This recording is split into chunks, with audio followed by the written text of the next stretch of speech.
Welcome to Traveling Vineyard World Headquarters. Kate Franklin here, and we are whipping up a fun Thanksgiving cocktail. You caught me just opening up the bottle of wine that I plan to use for this.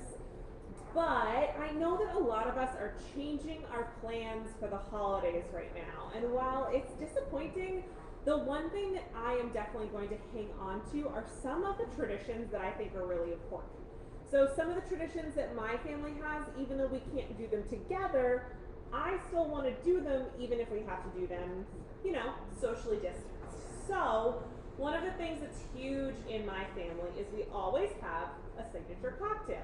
And I know, surprise, surprise, Kate, you work for a wine company, of course your family has a signature cocktail, but we like to do something a little different. And since I've been working here at Traveling Vineyard, we've tried to do something fun with wine every single time. And I don't know if you're anything like me, but maybe you're a little bit of a wine hoarder. Is anyone a little guilty of that? Because I am. I am guilty of hanging on to these wines for so long and then always looking for an excuse to share them with my family. So the one thing I don't want you to do is hang on to your wines for so long that they are not good anymore. Wine lasts a long time, but wines like Traveling Vineyards wines are table wines. So most of them want to be, you want to drink them within 3 to 5 years of when you buy them. Now, I've worked at Traveling Vineyard a long time, so some of mine are getting up there. So I am going to show you one of the ways that I would make a really fun wine cocktail.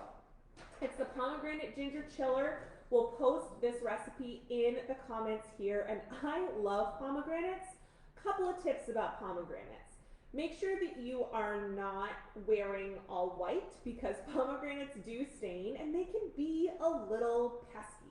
But I actually just learned how to cut up a pomegranate, so I'm going to give you a quick tutorial. I'm not actually going to open this one. But the first thing you'll do is you cut off the bottom so it has somewhere that's even to sit on right there. And then you want to cut around the top where this little blossom piece is.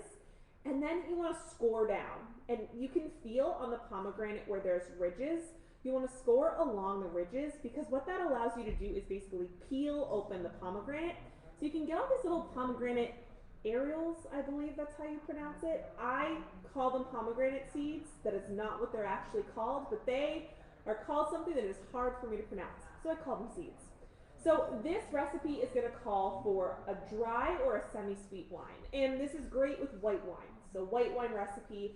And I have 2 options here that I think both of them would be perfect for different types of wine drinkers. So if you love sweet things, if you are a big sweet wine lover, use a wine like our Cavalleria di Luna.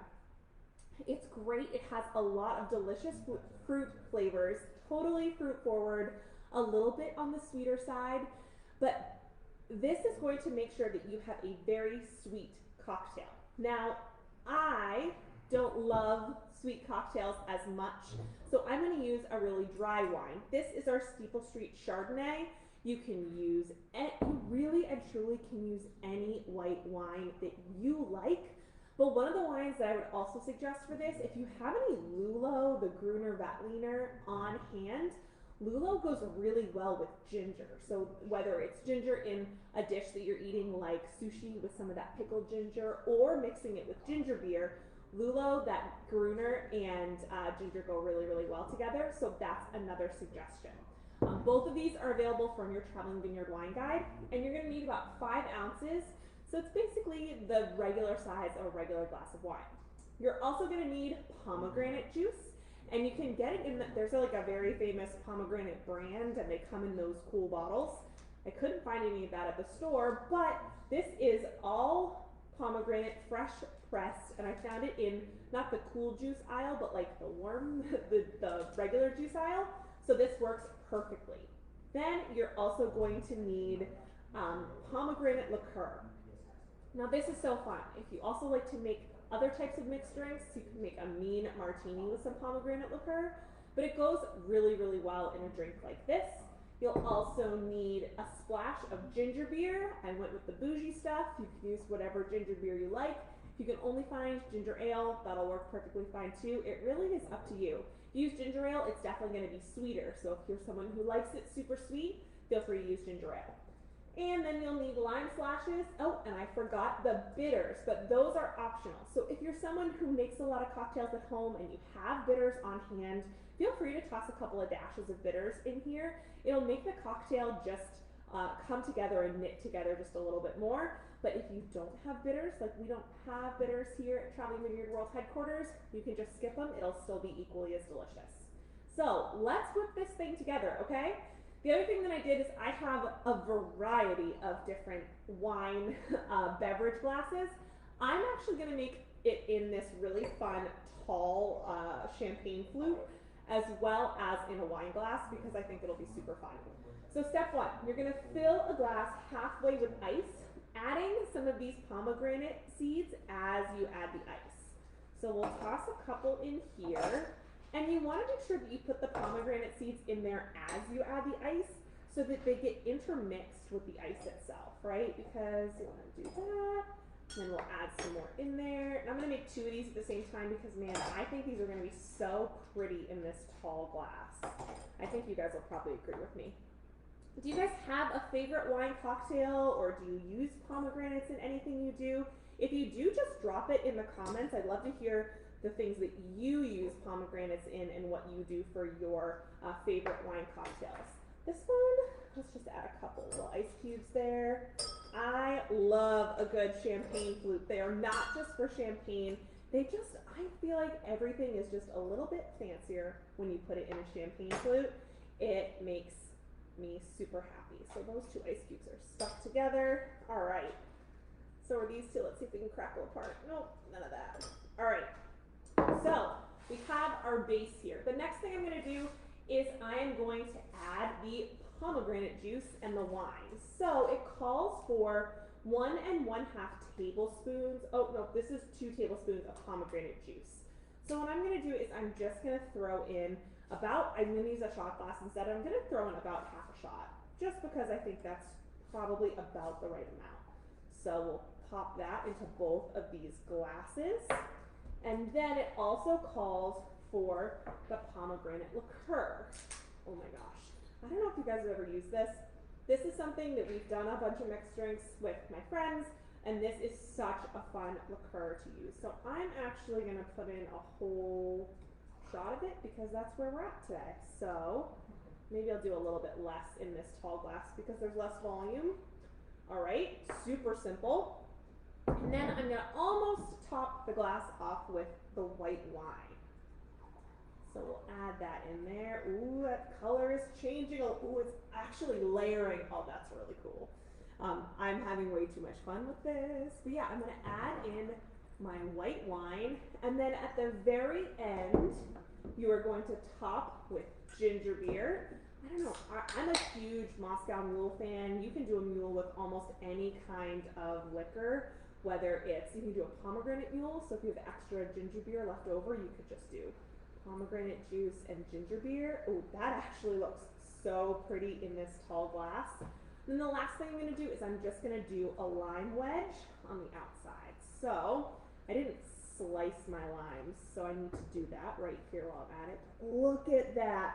I don't know if you guys can see that. I'm going to have to take a picture and throw it on Instagram, but the width, how heavy the pomegranate is, it totally makes this whole glass layer. So if you're fancy like that, look at how beautiful that is. This is definitely something that I would love to have on Thanksgiving. And pomegranates are totally in season in late October, early November. I know we're in late November now, but it's something that is, they're totally in season right now.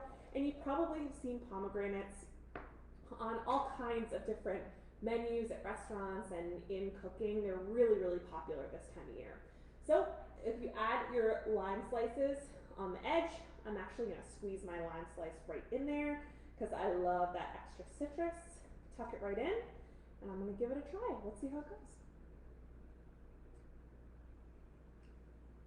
Oh yeah, that is delicious. It's got a nice kick from the ginger beer, the Steeple Street Chardonnay. You can still taste that there's that wine aspect to it, but the pomegranate really, really comes through in the liqueur, as well as when I get to the bottom. I'm gonna have a nice snack of those little pomegranate seeds. to add a little bit of texture. And with the squeeze of lime, it brings out some of that ginger beer. This is really good. It's going to be a knockout and something fun that you can do. So here's my suggestion. Pick your favorite wine. Pick a wine or two that maybe you want to send to someone who you're not going to be able to see this holiday season, and click the Buy Now button. Is it Shop Now? Shop Now, which is the button that you'll see on this Facebook page. And that will either A, get you in touch with us at World Headquarters if you don't have a wine guide. But if you do have a wine guide, get on the phone with them right now. Send them a message. Tell them you just saw this video and you want to send the fixins, aka the wine, and this recipe, which will be in the comments, and you want to send them to someone who you're not going to be able to see this holiday season. We are having to be so creative and a little bit different than we've ever been in years past. So why not both make a cocktail, get on either a Zoom or Hangouts or a FaceTime with someone who you're not going to be able to see this year, and toast to 2020 and all the good things that have happened this year. Even if they might be hard to find, there's been a lot more good than we might think about unless we actually focus on some good stuff that happened. So I'm gonna go off and sip on this thing by myself, but I hope that all of you will get in touch with your wine guide, order a wine. If you want a dry, a less sweet drink, hop in with the Steeple Street. If you want a sweeter drink, feel free to grab Tabularia de Luna or any of our other wines, or ask your wine guide for a suggestion. They can make a great suggestion. And don't forget that right now, 6 or more bottles of wine will ship for free. So make sure to use up that shipping so that you get the best value from Trebling Vineyard. All right, I'm gonna go bring this over to somebody else so that they can enjoy it. I hope you guys have an amazing Thanksgiving. Thank you so much for checking in with me, and cheers to a very happy Thanksgiving.